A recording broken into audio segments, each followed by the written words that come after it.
Right. So, welcome to conscious communication.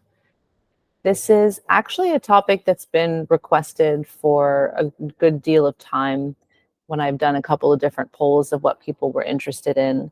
This one did seem to come up. And I always wait until the topic feels timely for me in some kind of way. Like, I like to be vividly connected to the subject matter so that I can speak to it from an alive place and not from this kind of like static place of just kind of getting stuck into the idea of the thing. So recently, this topic has taken on greater aliveness for me in many different areas. And one of the things I just really want to stress is that it's very much intricately connected to our ability to manifest for ourselves. So, for the newcomers, I use largely the 2B magnetic framework of manifestation, where we have a list, we set an intention of what we want to manifest. We find expanders, which are people who have been able to successfully manifest the thing we're looking for, and we look to their example to see how they did it to make it more believable for ourselves. Hopefully, we'll relate to their example so our unconscious can say, hey, I can do that too. We get pings, like intuitive hits that pull us in a direction, like, maybe I can try that. Maybe I should check there. Maybe I should call this person. They might have a lead for the house I'm looking for. Or, oh, I kept making eye contact with that person. I feel like I should talk to them. And then it turns out that they have some kind of connection to something that you're trying to manifest. So those are pings, like little intuitive hits we get that might not seem immediately connected to our intentions, but we eventually see that they are. And then the part that is really the sticky and more uncomfortable, but really pivotal part of this process are tests. And tests are there to ask you, hey, are you going to settle for the same low self-worth pattern that you have in the past? Or are you going to up level to be more like your expanders and to get closer to your manifestation? Why is this important when we're talking about conscious communication? Well, how do you think you can navigate a test successfully? Unfortunately, there's no other way to do it without communication. If we try to avoid communication, if we try to avoid confrontation or any uncomfortable conversations, we're probably not actually getting into the mix, getting into the really good stuff of the area we're trying to manifest in. So if we're trying to manifest a relationship, unfortunately, we got to go on a lot of different dates, right? And if those dates are not what you're looking for, they're not a match for your list, how are you going to handle that? So you can either ghost the person, which sends the signal to life like, hey, I can't handle this. I can't handle intimacy. I can't handle honest communication. Please don't send any more of it my way. Or we're going to get through perhaps uncomfortable conversation, but then we are signaling to the powers that be, hey, I can handle this. And this is not what I'm looking for because X. And now you've just up leveled yourself by being able to have that conversation. So this same thing applies if you're looking for a job, if you're looking for a home, if you're looking for a better gardener, if you're looking for more aligned friendships. If you are trying to avoid uncomfortable conversations, you are either going to avoid life, avoid connection, avoid taking chances, miss opportunities, stay comfortable in a self-protective sphere, but miss out on a lot. Or you're going to compromise and end up in a whole lot of situations that are not what you're looking for. And that drain the life force out of you that you would be storing for something that is more worthwhile. So something that we're going to touch on today is that women typically, and I know this is a generalization, but I'm making a generalization. Women typically have more difficulty with negotiation. I believe this is supported statistically. I don't have the statistic, but I have read about this a few times. We are more socialized to placate, to please, to adapt, to be flexible, to be elastic, to not take up too much space, to not seem like a bitch, to not be difficult. And we're more likely to go in with certain intention, like, hey, I want this. I want this from a relationship. I want this from a job. I want this from my next home. And when someone confronts us with like, well, this is the limit. This is what I have to offer. We tend to be more prone to go back and be like, okay, well, I guess I could make it work. And, biologically, it does make a little bit of sense that given that we are able of giving life, if you are taking care of a child, for example, that requires a lot of adaptation, right? Like you're always kind of like you're bending, you're being elastic, you're being, you modify something. Okay, this didn't work. Now I'm going to try this. So it's a beautiful skill that we have that allows us to be malleable and to stay open and to be flexible and to be compassionate and caring and be able to sense everyone's needs in a group and how do we tend to them and how do I speak to this person to find them exactly where they are. That's a really precious skill. The problem is that we tend to lose ourselves in the process. So I don't know if you relate to this, but some of the times that I've been happiest in my life, I've been single. And that's not because my relationships were crap, because I love my relationships. They were so meaningful. They were so important to in my development. But it's because when I would enter a relationship, I would slowly start to lose myself. I would slowly start to abandon myself. I would start to adapt, to modify, to maybe censor myself here. I don't want to bring that up. Oh, I don't want to seem needy. I don't want to seem difficult. Da da da da da. And slowly you start making concessions, you start making compromises, and then you actually start to dissolve the saturation of your own truth. Like you don't even really know anymore. It's like, well, what do I want? What do I need? I mean, how can I even try to express something if I'm not even clear what I'm feeling, what I'm needing, what I'm wanting?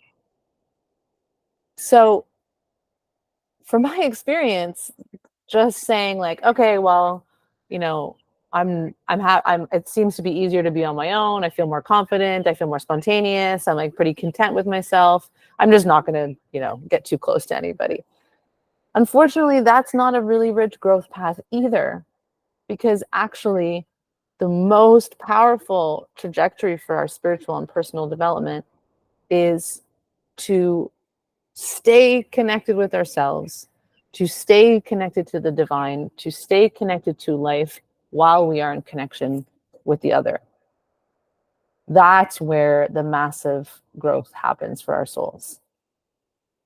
And really, when I say other, I mean, you could put your mom there, you could put an ex-boyfriend there, you could put a best girlfriend there, you could put your employee, a colleague, a landlord.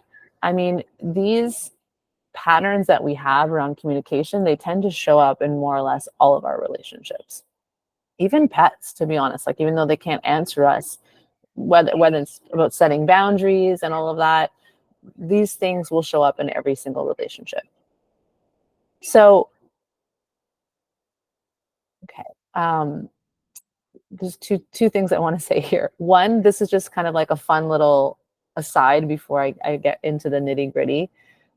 If you're interested in doing a little esoteric homework or soul play this week, this is kind of like bonus soul play. You don't have to do this, but it's just kind of could be a fun layer to add to this.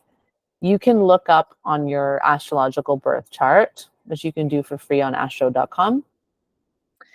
And if we've done a North Node reading, you'll have your birth chart in your folder, in your consults folder on my drive. The Mercury, what sign your Mercury is in, has some kind of indication about the way that you communicate. So this is a little bit of a funny story, because even though I have made a lot of concessions and there's been moments where I've silenced myself in my life, this is an instance where it was actually a little bit the opposite.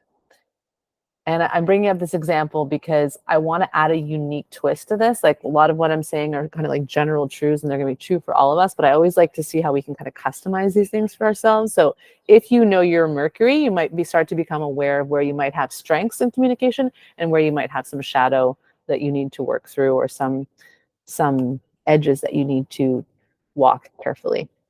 So I was working at this gym in Montreal called Machina. It was like a beautiful designer boutique gym. I started at the front desk because I kind of just wanted a membership there. And then I got really involved in the business. It was a really exciting new business. And I ended up becoming manager. And something was starting to feel off when I went from being a colleague to being a manager with the staff. The dynamic with my colleagues started to shift. And I was like, okay, what's that about? And I had noticed sometimes in other jobs, if I would write emails and I was like kind of directing people or confronting things, sometimes like the response would be kind of tepid. And, I was just like, why are these people that are now kind of that I'm managing, they seem to be like kind of pulling back from me. And this young employee was like, she's like, well, like if you're telling me that like I need to do something differently or something's wrong, like you look really intense, like she's like, you're not really saying like mean words, but your like facial expression is like really, and I'm like kind of freaked out. I was like, oh, really? And then the owner was like, are you happy in that position? Like maybe you were better when you were just at the front desk smiling at people and all that stuff. So I was kind of getting this feedback, and looking at my astrological chart, it makes sense because I have Mercury in Aries. So Aries can be very fiery and direct and very immediate, like kind of just sort of saying what's on your mind. So in the context of the work that I do with clients, it's quite useful. I haven't had that same problem I had with managing people. People tend to receive things pretty well, but I do like as a guide to be quite direct with people and get right to the point. I feel relatively courageous in that regard.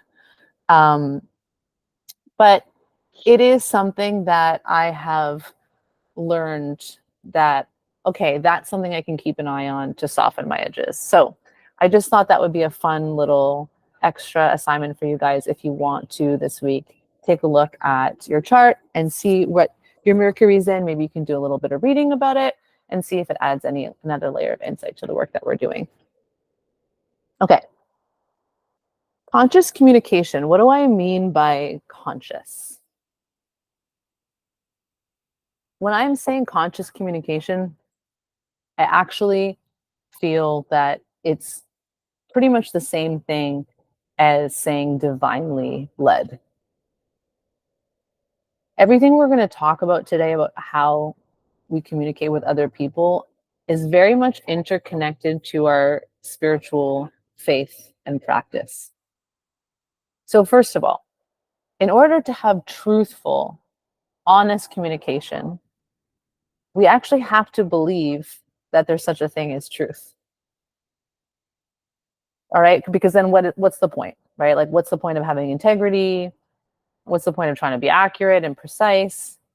So we have to believe in the idea of truth. We have to believe in the idea of integrity. Why do we care about that? Because we have some kind of ethical code. We have some kind of conscience. And I really believe that that psychological conscience is very much fortified by the idea of faith. So I like to start the day with prayer, like asking myself to be led, divinely guided in everything I do and everything I say and every interaction that I have. And having that kind of connection where my priority is my relationship with God or source, it makes all of my other relationships and interactions healthier. Because I am not trying to please one person. I am trying to please what I perceive as this kind of divine conscience. So am I in integrity with myself and my relationship with how I experience the divine? That's really the only relationship I'm really trying to stay in integrity with. And amazingly, that will just trickle down into every other relationship. So in order to believe that there's a truth, in order to believe that there's integrity, there has to be some kind of faith. that supports that, some kind of ethical drive to have a meaningful life, to be a good person, to make this world a better place. That being said, there are multiple truths. That is so important. And I really think that in the eyes of the divine, they all are included. But I think that we do have to learn how to separate my truth from someone else's truth. And that is going to be where the healthy communication begins. So if we're setting out to find consensus, like, okay, oh, I want to tell Diana that, I didn't like the dress. It turns out it's like my favorite outfit in the world. So that's not true. But let's just say I was like, I don't want to tell Diana I didn't like the dress. Well, if my goal is at the end of that conversation for Diana to like me, I'm handcuffed. Like, I'm not going to make any sense. I'm going to go up to the conversation and be like, I like the clothes, but I'm going to start saying things that don't add up, that they're all going to be mixed up, because my goal is attached to an outcome for her to like me. And now that I don't know how she would respond in either scenario. So I'm dealing with a variable that's completely not measurable, that's unpredictable. And now I'm trying to work backwards from my desired result back to the source of communicating. And it's distorted. I don't know what I feel. I don't know what I want. I don't know what I need. I just know I'm seeking out validation, and probably whatever I say is going to come out a lot worse than if I was just my direct Aries Mercury self.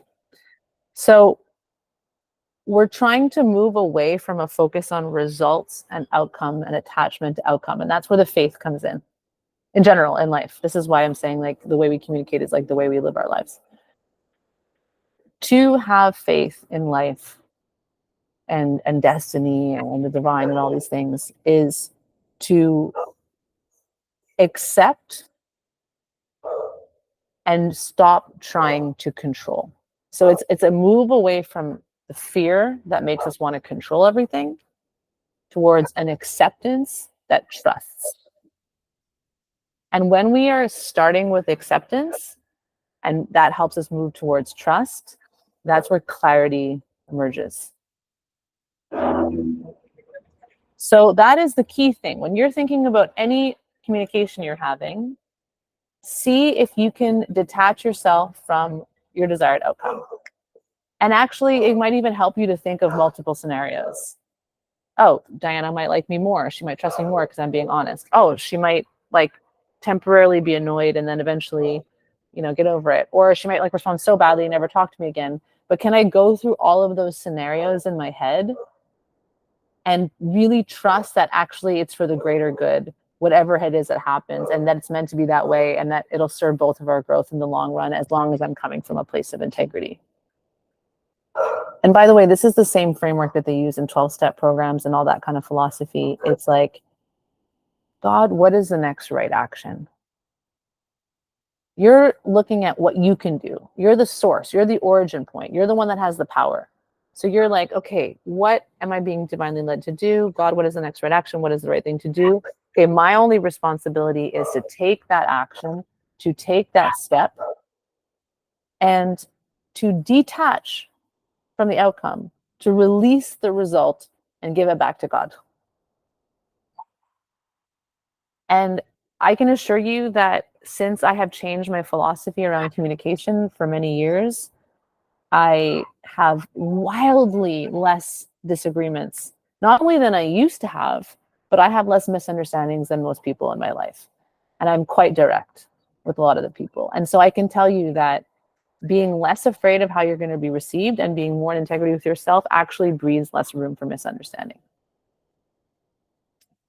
And I changed my way of communicating with people because I was in an abusive relationship in my 20s. And I lost myself so much that my life was irrecognizable. My life was in danger, literally. Like you can't hit more of a rock bottom. The safety of my life was at stake. And so when I got out of that, it was like leaving a brainwashing situation. It was like leaving a cult or something. It was like, how do I make sure this never happens again? And the answer was radical self-affirmation or radical acceptance. And that is why this is all tied together, because what had kept me in there was wishful thinking. Like, oh, well, they were so nice at the beginning. They said that they're trying to change this. Maybe they said these things about myself. I don't feel that way, but it must be true. And I began to distrust everything about my own experience, what I was feeling, what felt good, what didn't feel good, what felt right, what felt wrong, to the point that I couldn't trust my own mechanism anymore. So I was not able to help or save myself. And the only thing that got me out of it, I really credit it with this dog, Ricky Bobby, as I had this feeling of urge to dog sit this dog. I really enjoyed the experience, and I felt such pure love with that dog, and I felt such comfort. And I was like, I remember this. This just feels good. This just feels right. And I sort of remembered what feels good and feels right feels like. And then that kind of was like a seed that grew. And I started to become protective of the dog from this person. And then I was like, well, if you're protecting the dog, why wouldn't you protect yourself? And it grew like this little seed of truth, where it was like I had lost myself and there was a moment of truth with myself, and that seed was able to grow. And from there, I just became radically self-affirmative. Like, it's like, I do want, like a kid, I do want to do that. I don't want to do that. Like looking at a menu, this is the first thing that grabbed my eye. I'm going to take that right away. I just kind of like shrinked my self-doubt. And I was really convinced that I was going to have more misunderstandings and conflicts with people in my life. And the result was the opposite. I've had hardly any like major friendship fights since then. In dating, I've been so direct. I've called off so many different dating scenarios this year. They've been so well received. People are very appreciative. It's been wildly successful as an experiment. And that is why I think that I can help with this, because a lot of people come to me with this. A lot of my clients are like, what do I say to this? What do I say to my kids? What do I write in this email? What do I say to this guy? Da, da, da. And it comes so much. And I realize that just telling you what I think the right words are is never going to put you back in that power position, because the crux of this is learning to trust yourself, your desires, and your own experience.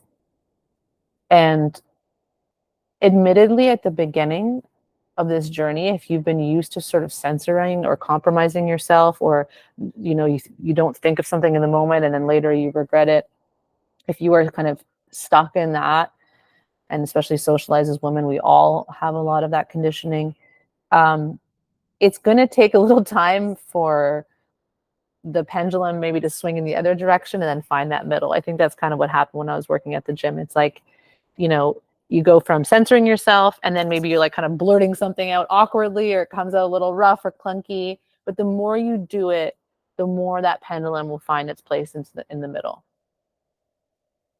Another thing is that being truthful with people is the most compassionate thing that you can do for them.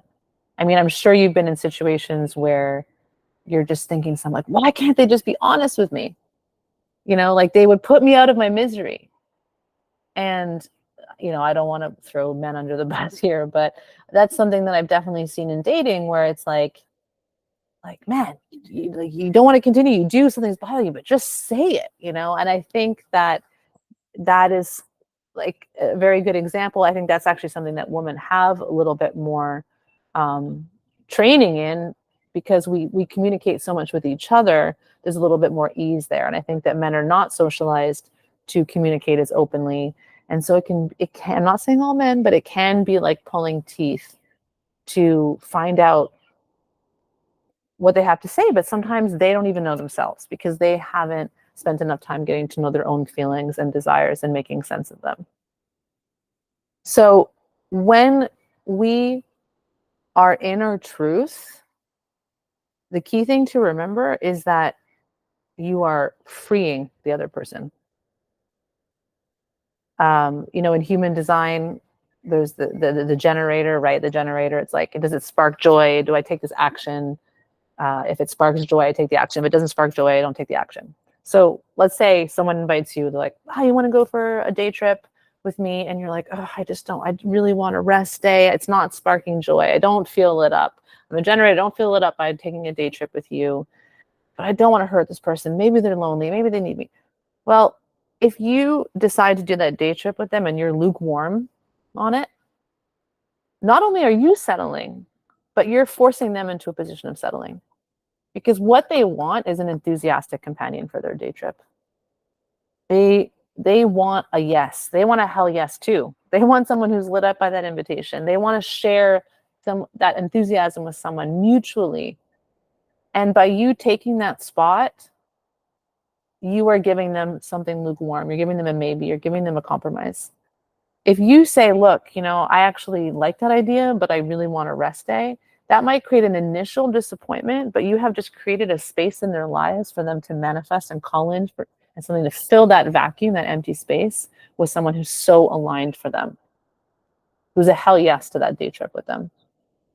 So the truth will set not only you free, but the other person free. And that's Brene Brown's statement that I always come back to, that I really love, that one of our members, Melanie, told me about. There is no such thing as one-way liberation. When we liberate ourselves, we liberate the other. When we liberate a slave, we liberate the master. We do not want to be bound to others through this sense of self-abandonment on either side, of compromising our integrity, our desires, through being dishonest with ourselves, being dishonest to the other. So truly, our capacity to communicate consciously will dictate our capacity for intimacy. So when we're going into honest communication, we have to start with this idea of multiple truths, right? Because we have to be okay with asymmetry. So just because I'm communicating my truth to you, when I hear that you have another truth, I might be tempted to be like, oh, well, that actually sounds valid. So maybe mine was wrong. Maybe I was off.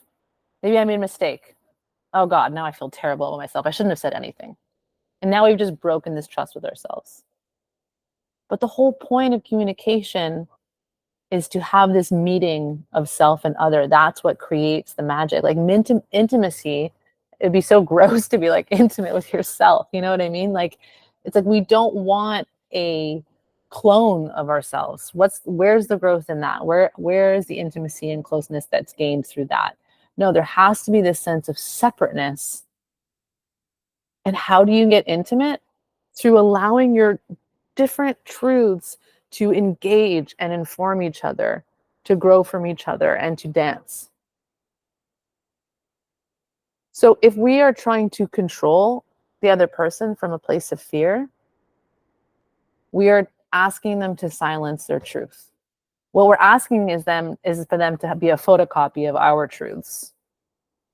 Otherwise, we're not comfortable and safe. So what's the point of being in a relationship with anyone? So my favorite analogy for what I consider healthy communication is a tennis match. My job is to serve.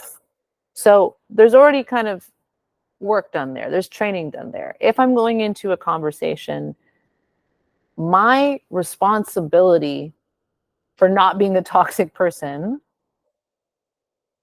for being in integrity, is to get clear on my desires and intentions before I go into that conversation. Now, it doesn't mean you have to be certain of the outcome. Again, this has nothing to do with being certain of the outcome. It's just going in with some clarity. So I've recently been looking at apartments, and I have a very detailed manifestation list because we did Manifesting Home together for Soul Detective 2 months ago. So I had a very detailed list for the Nosara pad I was trying to manifest. So when I approach a listing, I've looked at the listing. I know what it matches. I know what it doesn't. I immediately know what my questions are to ask. Now, some of the places I've been looking at are interesting, but they don't have everything on my list. Does that mean they're an absolute no? No. Just like if you're dating someone and you're like, oh, they don't seem perfectly ready, they're not 100% of my list, they're a no. That's the avoidant tendency, right? oh, this is not totally right. Well, I'm just going to cut it off. I'm going to ghost them. I'm going to cut them out of my life. That's kind of like an overly heavy-handed boundary that we set. On the other side of the spectrum, if we are acting out of the anxious attachment instead of the avoidant attachment style, if we're acting out of anxious attachment, it might look like, oh, this doesn't have everything on my list, but like, it's okay. Like, there's not a lot of options. And you know what? Like, I need something soon. And like, I shouldn't be too picky. And, next time I can get something, differently. Blah, blah, blah. So we start talking ourselves into something. And in either case, we haven't really had a conversation with the person, right? Whether it's dating or looking at a house. So it helps that I have my list. So I go into a situation, I'm like, I know what I want. I know what I'm looking for. I ask some questions. I state my preferences. Okay, so I've done in tennis, I've done my serve. I've thrown my serve. Then it's time for them to respond. They're going to hit it back. This is where I need to drop my position for a second. We're going to be working on this week. It's not easy, but listening. And not just like hearing the words, but listening with acceptance. Like really taking someone at their word. This is a really big deal. It's a big deal in dating. It's a big deal in finding a job. It's a big deal in finding a home or a friend or whatever. People tell us who they are and we don't listen. We like, oh, but maybe they mean that, or maybe once they get to know me, or da da da da da. And then we call them red flags, right? And then at the end of the day, we look back and we think like, they said it, they showed it. I mean, whether they say it verbally or they say it with their actions, they communicate it in some ways. Things are always being communicated to us. But if we're anxiously attached to an outcome or we're avoiding any kind of challenge whatsoever, we are not going to be present to what's happening. So our job, once we've stated or we put out there what we want, what we're looking for from the interaction, can we truly listen with acceptance? Now, and we'll come back to this at the end because that's our soul play. But now that we've really heard someone, there's information. This is where the negotiation phase comes through. It's like, okay, I just heard maybe some things that I like. I just heard some things that I'm not so comfortable with.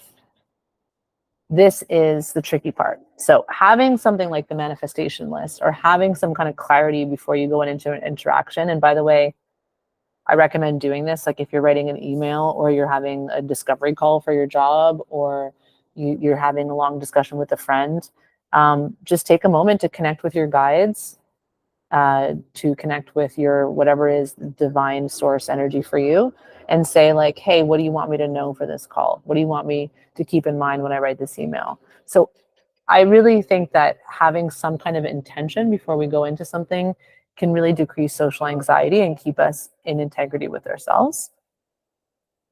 So now is this point where like they've expressed their truth in some way, whether it's verbal or nonverbal, something's been communicated. And now you go back to your intention. You're like, okay, maybe I'm being triggered by what they've just told me. And it's sending out all kinds of danger signals like, oh God, this reminds me of when I was rejected by so-and-so, or like, oh God, everyone seems to say that. Maybe I should just accept it, right? Those layers of conditioning can come and it's so tempting to silence ourselves and to pull back out of fear, or maybe to react impulsively and be overreactive and get angry or whatever it is. But this is where we need to learn negotiation and really have an exchange. And this is so beautiful. I mean, this is like a metaphor for life. It's a metaphor for love. It's like, how can I be open and vulnerable and also not abandon myself and not lose myself? Stay true to myself. That's the dance, right, that we're in. So I'll give you an example. I was looking at these two apartments, these two homes, and both of them were most of my list. And I was like gung-ho on the first one, but I also know from my training and the things that I share with you guys that I was like, okay, don't get too fixated on this one opportunity. Don't be too quick to pin the tail on the donkey. Even though you're excited about it and you don't want to lose it, if it's meant for you, it'll be yours. So take your time, Ask the questions about things that are important to you. Don't just brush over the details that might be inconvenient and then be problematic later. So I started to ask this landlord a series of questions, and a lot of the answers were favorable. Some of them less. Some of them I was like, okay, I can live with this. This one's trickier. And at one point, she had asked me for the last month's rent, a full rent as a deposit, and then the first month's rent. And I was like, I've been screwed out of a lot of deposits since I moved here, and I haven't gotten them back. And so on my manifestation list, it says someone who trusts me enough not to have like these exorbitant deposits or any deposit. So I just said, well, okay, that seems like a lot, and I didn't even know what the solution was yet. I just said, that feels like a lot to me. I feel like it's too much to ask for both the last month and the deposit. Would you like me to suggest another arrangement? And that was an answer. Like, I didn't have the whole answer about yes, no, I don't know, like this is what you should do. I just said that's too much, and I gave my response. And then she went quiet for like 48 hours or 24 hours, and she said, I'm gonna write you back tomorrow. I've had a long day. There's no problem. And in that 24 hours, someone reached out to me with another place. So I went through the same process with them, and I started to ask them the same kind of questions about different things. But the difference was that there were things missing from the second place that were on my list, but I put them all into a nice message, and it was a friend of mine. So it was a bit more uncomfortable to do this with a friend, but I was like, no, we're not going to get caught in people pleasing. We're still going to ask all those things that are important to us. I put them all into a message, and the person responded, yes, I want to take care of all those things for the place anyway. I'm going to do it before you move in. But anything I don't get done by the time you move in, you can do, and I'll deduct it from your rent.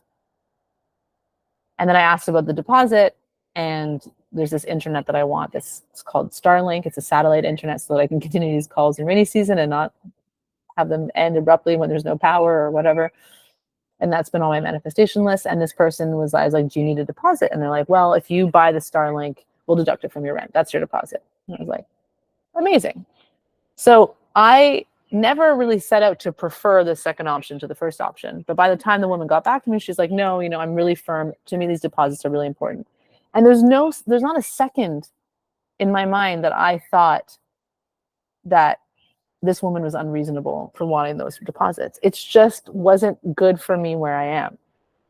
I respect her truth that she needs them. And she was disappointed that I went with this other option. And she said, I didn't show it to anybody else, and and now it's really last minute. And I said, with all due respect, I never asked you to not show it to anybody else. I never said I was taking it. I was asking you questions, you were answering them. So was this other person, and we came to an agreement. So it's kind of like the same thing with dating, right? It's kind of like the same thing with jobs. It's like, you don't have to be married to that outcome, but you need to learn to get comfortable with negotiation and allow both truths to exist, not be too quick to try and find certainty and compromise the integrity of the connection. And that's how you'll know if it's a fit for you or not.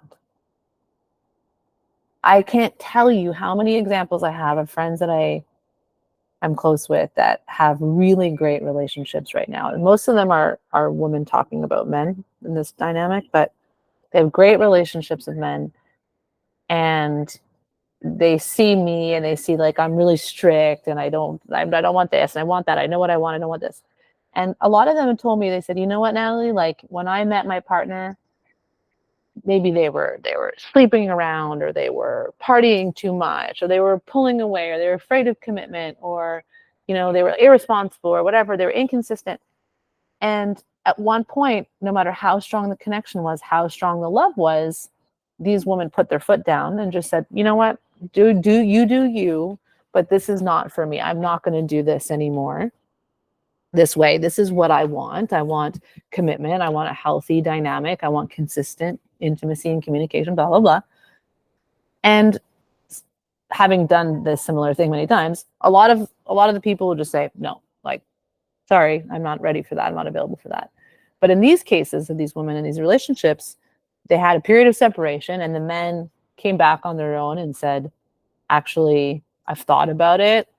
I don't find the life I'm living very satisfying. The connection I have with you feels too valuable for me to lose. I want to make some changes. I want to commit. And that man did drastically change. So where a lot of women get tripped up because we don't like negotiation is we stop short of that and you try to change the person without the negotiation. You try to change the person through staying silent, censoring yourself, just going with the flow, being cool, not being too demanding, whatever it is. And then it turns into resentment, it turns into bitterness, it turns into passive aggressive behavior or outright aggressive behavior, and the relationship becomes unhealthy anyway. And I think that there's no guarantee that someone will come around or see things your way. But what I want you to keep in mind is that you're playing a long game.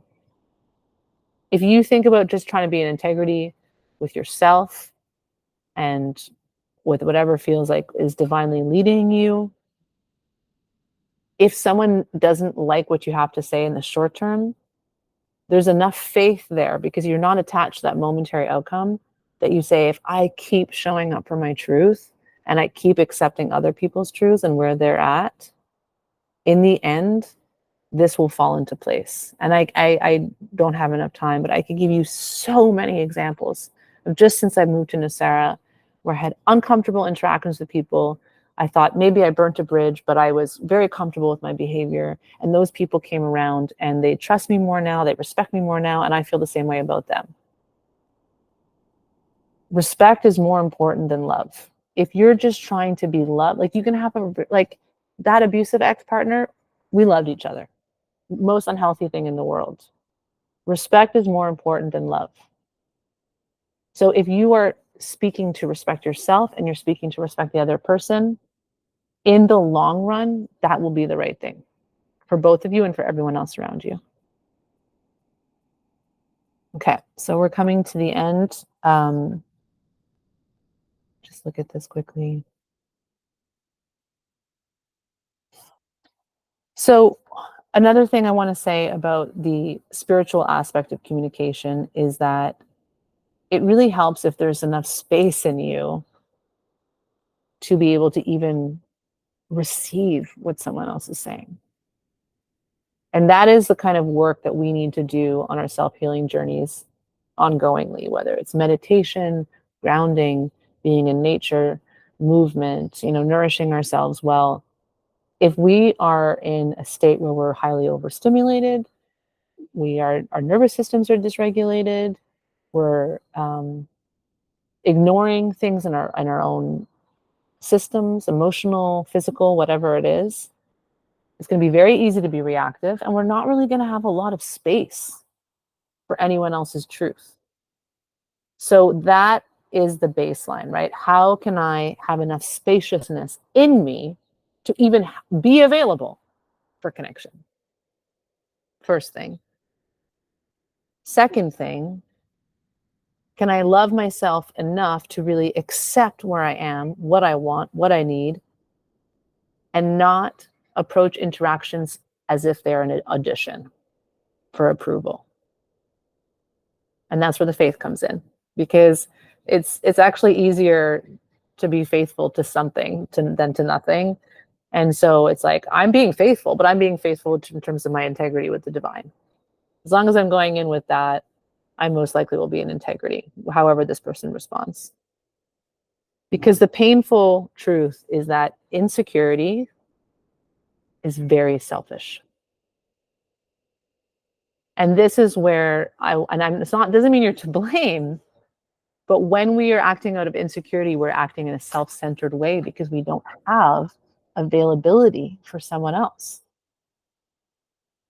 You could have someone who's like limping on a toe and they just stub their toe. You didn't even notice because you're thinking about whether your hair looks good, right? So just to be able to have intimacy, we need to be able to love and accept ourselves enough to be able to go in with some kind of clarity and availability. And this is where I really want to seriously take responsibility for my part in the abusive relationship. Is what my part of attracting that into my life is because I had these insecurities and I was so much desiring validation and approval that my desire to be liked and approved of obscured the fact that I was dealing with someone who had a severe alcoholic addiction and mental illness. Someone who was mentally ill. In hindsight, it's very obvious they were mentally ill, but in the moment, I was just caught up, and my self-esteem was damaged, of course. But what made me susceptible to that manipulation in the first place is because I was so sensitive to not being liked or approved of. So this person like heaped all this praise on me, treated me like I was so special, and then started to be really critical of me and judge me. And I was too tempted by both. Oh, I want that attention. Oh my God, I must be such a horrible person. They don't approve of me anymore. So what we do is we shrink the other person to the size of our fear. We shrink reality to the size of our fear. And that's why I can't stress how much this acceptance thing is important, because acceptance reframes, let's say, like a rejection into something like trust.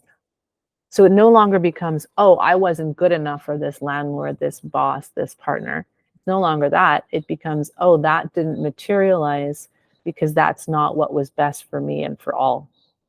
And I trust that God removed that from my path because it wasn't in the highest good. And obviously, this is not an overnight process. This is a big thing. But I just can't stress how much that when you're in that triggered state, if you can really return to that place of acceptance. And then we come to the end of the communication loop, which is sort of similar to the Socratic dialogue. In Socratic dialogue, you make a statement, you get a response, and there's like a synthesis. So where does the communication go? Where does the relationship go? You've started by making your statement or stating your interest or your intention. You listen. There might be some kind of negotiation and back and forth, a sharing of perspectives. Maybe you're being informed by them. Maybe they're being informed by you. What is the synthesis? There's either going to be a synthesis at the end or there's going to be a dissolution. You both sharing the truth of your separate experience is either going to bring you closer or together. And that's why, in a way, you don't have to force tests. And that's why, in a way, communication is so important for tests. Because it's the communication that's going to tell you if it's a test or not. I mean, there are times where something's just toxic enough and you're like, okay, no, like it's an obvious no. And that's also important to know how to communicate. But it's going to be the same skill you're going to use at this phase. So like with that apartment, when we got to the end of the negotiation about the deposit, I said, like, look, I'm sorry. Like, I don't have that money to give you. I'm sorry. And she was a bit disappointed. I said, look, I'll send you someone if I can find them. And she said, that's okay. I understand. We've gone back and forth a bit. In other words, like, the more you can listen to the other truth and the more you can stick to your own and what feels in integrity, it's going to naturally bring you closer or farther apart. And if you find that you're just going around in circles, yes, you need to come to a decision within yourself. And I also just want to add that it's really important when we think of closure that we think of it being something that we have with ourselves. We cannot always get closure from the other person. In fact, we often can't get closure from the other person. But it's that clarity with ourselves and with our connection to our spirituality, to what is divine, to our truth, the work that we're doing that allows us to have that closure. This is acceptable to me. This is not. I accept where things are, even if I might have questions and there might be, I don't know what everyone else is. You're not going to ever know what anyone else is thinking. Even your best friend might be saying something behind your back and venting about you. Doesn't mean they don't love you, but we're never going to have 100% transparent access to another human being. So we have to learn to live with the truths that we do have that they're communicating to us. So I would like you to keep this in mind, that when you're communicating, I want you to think of yourself as being God's messenger. I know this sounds a little righteous, and there's like, we don't always have to be speaking in perfect, righteous purity, but it really does change the game. because it's going to mean you're probably going to have more uncomfortable conversations, but you're going to stop gossiping as much, oversharing to the wrong people behind someone else's back, things that don't end up feeling in integrity. And the irony is, all these people that you're afraid to disappoint, you've given them a chance to respond. And even if you don't end up friends, even if you don't end up in communication, there's respect. And you can go through your whole life feeling like you have a trail of respect. Even if they're not pleasant conversations, there's respect. So I would like us to take a moment and think about the 4 agreements. I've been told about this book my whole life. I haven't actually read it, but I've been reading my dad's book, and he has a chapter where he goes over those 4 agreements.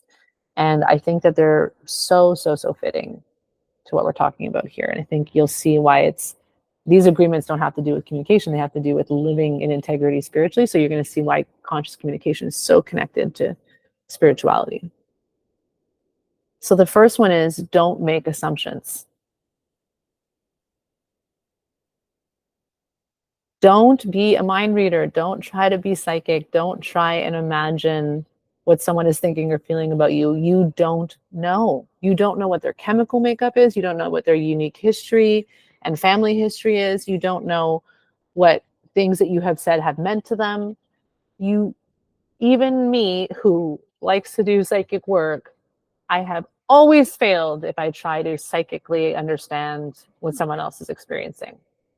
It's a losing game. Pretend you're dumb, pretend you can't see anything, and ask them. Be curious, ask questions. If you're not satisfied with the answers, don't seek closure with them and find it with yourself. We have to learn to live with uncertainty. So you might not have all the answers, but don't make assumptions. Allow the mystery of life. Learn to love the mystery of life. If something is meant to be revealed to you, it will be in divine timing. If it's not, learn to find the truth in your own experience. The second principle, don't take things personally. I still have moments where I get angry at that ex. But I have more moments now than those where I think he is guilty, but he's not to blame. He's suffering. He's not clear. He's not, functional to this day. And when you take things personally, you are making that your problem. You are self-sabotaging. And the insecurity in taking things personally is making you more self-centered and unable to actually see what someone is going through and living. Most of the time, it's not about us. Most of the time, it's not about me or you. And it doesn't mean that we don't have feelings, but we have to take responsibility for protecting those feelings, rather than assuming that everything that triggers us is about us. So when you have that kind of self-love and you're not taking things personally, gosh, you are so much more lucid in your decision making, and you're so much more able to take in someone else's truth. The third agreement, do your best. What someone's best will be look different for everybody. But when I was saying, being God's messenger, if you think about yourself that way when you go to work, when you're walking through the world, when you're having a conversation, it will quickly put things into perspective. And God does take place through you, so your truth matters. I'm not saying to try to imagine speaking as a Godhead, but whatever integrity means to you, if you keep it in mind, I'm sure it will be better than if you don't. And I think it's really also important to not just reserve conscious communication for like a life partner or a parent or a best friend, but really to approach all of your communications that way. Whether it's a customer service agent, which I have real trouble with, or someone at the bank, really we should be applying these principles in all of our communications, because that is what makes us in integrity. And the last of the 4 agreements that's, of course, relevant to us is be impeccable with your speech. So don't take things personally. Do your best. Don't make assumptions. Be impeccable with your speech. Now, and this is what's brilliant in my dad's book, is what he says. It's also important not to judge yourself and speak badly to yourself when you don't do this perfectly. Because you're probably not going to be 100% happy with how you speak all the time, right? But even with ourselves, can we have compassion? Can we give ourselves grace? Can we know that we did our best? So what we're going to focus on this week is listening. And I didn't do a lot of group exercises this week. I had a lot to say on this topic. But your soul play work for the rest of the week is going to be to focus on how you are listening. So this is actually like a real weak spot of mine, little ADHD tendencies, a talker, something I definitely can work on. I want us to focus on a couple of things in this regard. One is, can I give this person my full attention?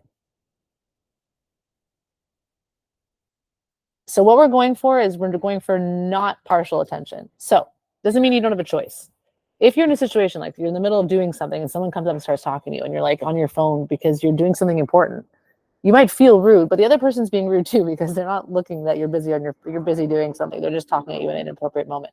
So if you can't give someone your full attention, I want you to set a boundary. You know what? I want to hear this. A friend calls you, like they have a big thing they need to vent. I want to hear this. It's not a really good time right now. Can we set a time to talk tonight at 5:00? So if it's not a good time, but you want to give them your attention, set a boundary when you can give them your full attention. And then once you are communicating with them, I want you to see if you can give full presence. So that means like putting the phone down, minimizing distractions, having availability in your body language. And it's okay to also give yourself some attention too. Like if you start to feel like, oh, I have to go to the bathroom or like I'm uncomfortable or this is getting a bit long, like that's part of paying attention, right? Is like continuing to tune in to yourself as well. But I want you to try and minimize distraction. So you're just tuning in general to yourself, to the other person, you're staying present. And I want you to then really see if you can listen with curiosity and acceptance. This is active listening. It's not like, oh, what am I going to say next? Oh, that reminds me so much of my own story. It's like, no, what are you saying? Do I really know? Because like so often we're so quick to just sort of jump in, like, oh yeah, I know what you mean. You mean, well, actually, do I? And often with the people we think we know really well, we're even worse because we're like, oh, I already know everything about you. There's nothing I'm going to find out. So really keeping that curiosity, that openness, like, hey, maybe there's things about you and your experience that are going to be new to me. I'm going to stay really receptive to them. And I love that we have a whole week to focus on this because this is such a big topic. And I think it'll be really cool for us to all just be able to focus on how we're listening until we meet again next week. In the group coaching, we're going to be doing some exercises like we do normally in the workshop. So you'll have a chance to dig into a specific situation that might come up from your unconscious. But if you already have a specific situation that's really present and kind of raw for you, you can give a little share on it at the end, share some reflections, or you can just take note of it now in your journal so that we can make sure we attend to it in the group coaching. All right, so we're going to stop here for today. And just some last things I want you to keep in mind, that the decision, the outcome of the communication will be a natural byproduct if you're having honest communication. So if you are going into communication and your intention is to be in truth and integrity with source, with the divine, with yourself, if you go into the communication with that and the other person, and you're really taking the other person's truth, there will be a more clear outcome or path forward at that point. And I want you to think of trust and not just like I'm trusting another person, but I'm trusting life, like the capital T trust. It's like if this is where our truths have taken us, maybe it's sad, maybe there's grief, maybe it brought us close together, maybe it brought us farther apart. I trust that that is for a purpose, that is for the greater good. And I have no idea what that'll look like in 3 weeks, in 5 years, or in 20. But I trust that it's part of the path. And I accept it. And we find a lot of peace in ourselves and we find a lot of closure that way. All right. Thank you for listening to all these things that I had to communicate. And I'm going to stop the recording to hear from y'all.